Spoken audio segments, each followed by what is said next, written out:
জয় শ্রীরাম, জয় শ্রীরাম, জয় শ্রীরাম। আমরা এই দেশে জন্মগ্রহণ করেছি, এই দেশ আমাদের 14 গোষ্ঠীর দেশ। আমরা এখানে উড়ে আসি নাই। কেন আমরা ভারতে চলে যাব?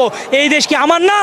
আমরা বাঙালি জেগে উঠেছি, আমরা হিন্দু জেগে উঠেছি। যেই মন্দির ভাঙতে আসবে তাকে একবারে ভেঙে গুড়ে চুরিয়ে দিবেন। আমরা চাই আমাদের সংখ্যালঘু একটি কমিশন গঠন করা হোক এবং এই সংখ্যালঘুর উপর যেই নির্যাতন হচ্ছে সারা দেশব্যাপী সেটার তীব্র প্রতিবাদ হোক এবং যারা এই সংখ্যালঘু নির্যাতনের সাথে জড়িত প্রত্যেককে খুঁজে বের করে আইনের আওতায় শাস্তি দেওয়া হোক।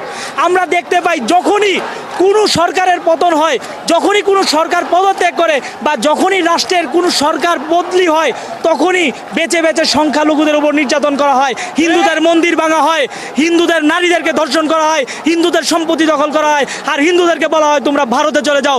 কেন আমরা ভারতে চলে যাব? এই দেশ কি আমার না? আজকে আমি একজনকে দেখেছি তার পুঙ্গ সন্তানকে নিয়ে এই প্রতিবাদে আসতে আর বলেছে বাবারে আমরা হিন্দুরা কি আমার সন্তানের মতো পুঙ্গ হয়ে গেল? আমি বলতে চাই মা, আমরা পুঙ্গ হইনি, আমরা বাঙালি জেগে উঠেছি, আমরা হিন্দু জেগে উঠেছি।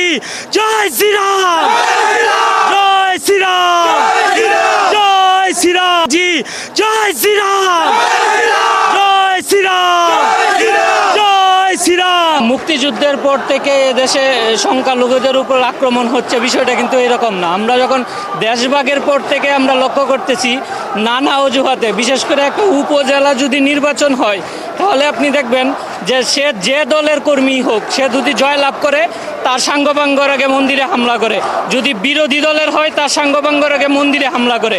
এমনকি আপনি দেখবেন সরকার পরিবর্তন হইলেও সে গিয়ে মন্দিরে হামলা করতেছে এবং মন্দিরে হামলা করার সময় আমাদের সংখ্যালঘুদের ধর্মের বাইরে সকল যারা আছে বিরোধী অপশক্তি তারা প্রত্যেকেই মন্দিরে হামলা করে তাদের প্রতিশোধ নেওয়ার চেষ্টা করে এবং দেশটাকে একটা অস্থিতিশীল পরিবেশের মধ্যে নিয়ে যেতে চায়। আমি প্রত্যেক হিন্দু ভাই বোনদেরকে বলবো যে আপনারা প্রত্যেক মন্দির থেকে 100 জন করে কমিটি গঠন করেন এবং এটা আস্তে আস্তে 200, 300, 500-তে নিয়ে যান।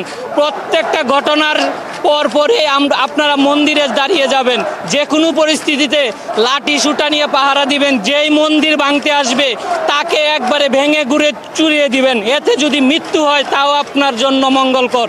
আমি প্রত্যেক হিন্দু ভাই বোনকে বলবো পূজার আগেই আপনারা প্রত্যেকেই প্রত্যেকটা মন্দিরে 100 জনের কমিটি গঠন করবেন। সর্বপ্রথম সেটা হিন্দুদের ক্ষমতায় হবে। কোনো দলে এই হিন্দু যাবে না, কোনো দলে হিন্দুদের যেতে হবে, কিন্তু এই হিন্দুদেরকে নির্দিষ্ট পরিমাণে একটা আসন দিতে হবে।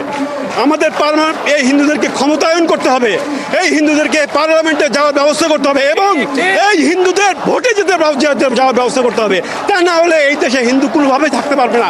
এই দেশে পৃথক নির্বাচন প্রথম এবং প্রধান শর্ত হিন্দুদের ক্ষমতায়ন এবং কোনো দলকে ভোট দিয়ে নয়, হিন্দুরা হিন্দুদেরকে ভোট দেবে, হিন্দুরা ক্ষমতায় যাবে এবং নির্দিষ্ট পরিমাণ হিন্দু সংখ্যা তত্ত্ব মতে হিন্দুরা তাদের একটা নির্দিষ্ট পরিমাণ সংসদে আসন থাকবে এবং পৃথক নির্বাচন শুধু হিন্দুদের নির্বাচনে তারা যাবে এবং সেই হিন্দুদের নির্বাচনে হিন্দুরা নির্বাচিত হবে এবং পার্লামেন্টে কথা বলবে হিন্দুদের পক্ষে, অনলি ফর হিন্দু স্বার্থ, nothing any others, any committee, any team, any. আমরা এই দেশ কারো পাবেন না, এই দেশ কারো স্বামীর না, এই দেশ হিন্দুর। আমরা এই দেশে জন্মগ্রহণ করেছি, এই দেশ আমাদের 14 গোষ্ঠীর দেশ। আমরা এখানে উড়ে আসি নাই। কারো বাপের দেশ এটা না, কারো স্বামীর দেশ এটা না, এটা হিন্দুর দেশ। আমার জন্ম, আমার মাতৃভূমি, আমার মাটিটা। আমরা এই দেশ থেকে যাবো না, আমাদের মৃত্যু হবে এখানে, আমরা কিন্তু যাবো না। গ্রামে গ্রামে গিয়ে যে মন্দিরগুলো পোড়াতে হচ্ছে, পোড়া নিতেছে ওরা, এর বিরোধিতা করতেছি। এগুলো ওরা কেন করতেছে? স্বাধীন হলে মন্দির কেন পাহারা দিতে হবে? বাবনদের অত্যাচার করতেছে, সেইটার বিচার চাই, আমাদের অধিকার চাই, অধিকার বাস্তবায়ন করতে হবে। সংখ্যালঘু সম্প্রদায়ের উপর সকল অত্যাচার নির্যাতন বন্ধ করতে হবে। যখন সরকার পরিবর্তনের সময় হয় তখন হিন্দুদের উপরে আবর্তন হয়। আমরা চাই রাষ্ট্র ধর্ম, নিরপেক্ষ ধর্ম চাই, স্বাধীনভাবে বাঁচতে চাই। রাজনীতিতে যেন ধর্ম বৈষম্য না থাকে, এটা খেয়াল রাখতে হবে। দ্বিতীয়বার আমরা স্বাধীন করছি, তৃতীয়বার আর স্বাধীন করতে চাই না। আমাদের দাবি যদি পূরণ না হয় তাহলে অনির্দিষ্টকালের জন্য আমরা কর্মসূচি রাখবো।